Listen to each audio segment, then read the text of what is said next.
So the experiment in this activity is kind of a fun one. Not quite sure why it's there in the WJEC curriculum when one does so many other acid-base titrations, but it's one that's kind of fun, at least from my perspective, to put together like this. So what one does in the double titration is you take a mixture of two bases, sodium hydroxide, which is of course a nice strong base, and then sodium carbonate, which is a weak base but a dibasic base because that carbonate is CO3 2-, so it can react with two H pluses. And then we neutralize this mixture with HCl. So obviously the sodium hydroxide is just going to be neutralized by the HCl to make this standard salt plus water, in this case truly salt as opposed to just a standard A salt. And then the sodium carbonate reacted up with 1 equivalent or 1 mole of HCl, and that neutralizes the first part of the anion. So you go from CO3 2- to HCO3-. That is a amphiphilic species. It's an acid and a base. In its case, we're interested in the fact that it's a base, the HCO3-, which will be neutralized by another HCl, give you another NaCl. And of course, the first product that one makes is H2CO3, carbonic acid, but that quickly decomposes to water and carbon dioxide gas. Before we start the A-level experiment, I do want to spend a teeny bit of time talking about the background to this experiment. And to illustrate this, I'm going to use a titration curve for the experiment that I generated using our fancy little data loggers. So what we got here is a plot of the titration that I took. Up the vertical axis is the pH, and along the horizontal axis is the volume of the HCl that I added. So we started with the mixture of sodium hydroxide up here and sodium carbonate, very basic mixture. That's 11, 12, 13. So the pH over 13. Okay, now the first reaction that happens is you add the HCl and you got this strong base in there, the sodium hydroxide, and so that's the first neutralization that takes place. And so we're neutralizing NaOH, neutralizing NaOH, neutralizing NaOH, then we finish neutralizing the NaOH, and so we have this increased slope here of the titration as we go through the so-called equivalence points. And at this point right here, we've added just enough of the acid to neutralize all the sodium hydroxide.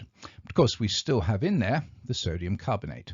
So we keep adding the HCl and we're neutralizing the sodium carbonate, neutralizing the sodium carbonate, neutralizing the sodium carbonate. But that first neutralization is what's happening there.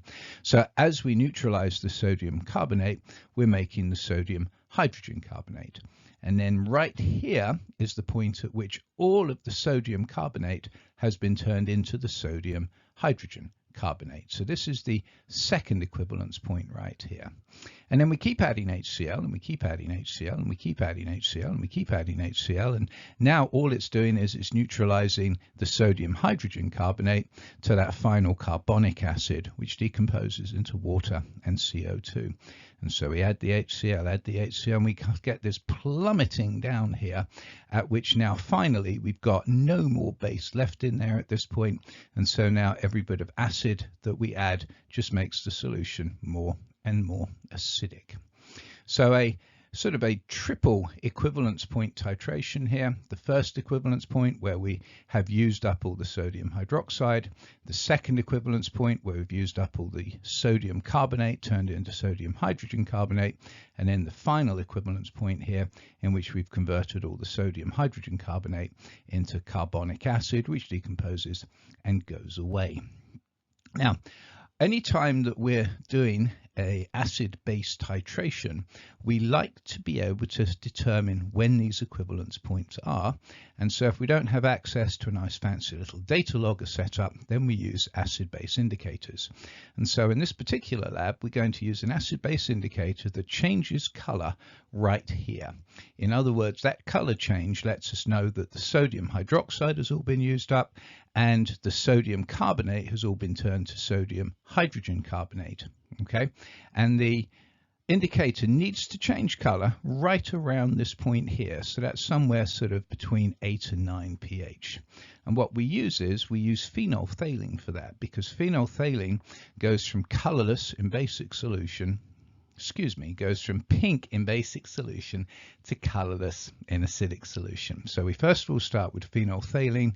It's pink up here, pink, pink, pink, pink, pink, pink, pink, pink, pink, turns colorless. And now we need another indicator that's going to tell us when we hit this equivalence point here. In other words, when we've completely finished neutralizing all the bases, and we want this indicator to change color somewhere down at about a pH of 3, 4, 5. So the one we use for that is methyl orange, which changes color between 3 and 6 pH.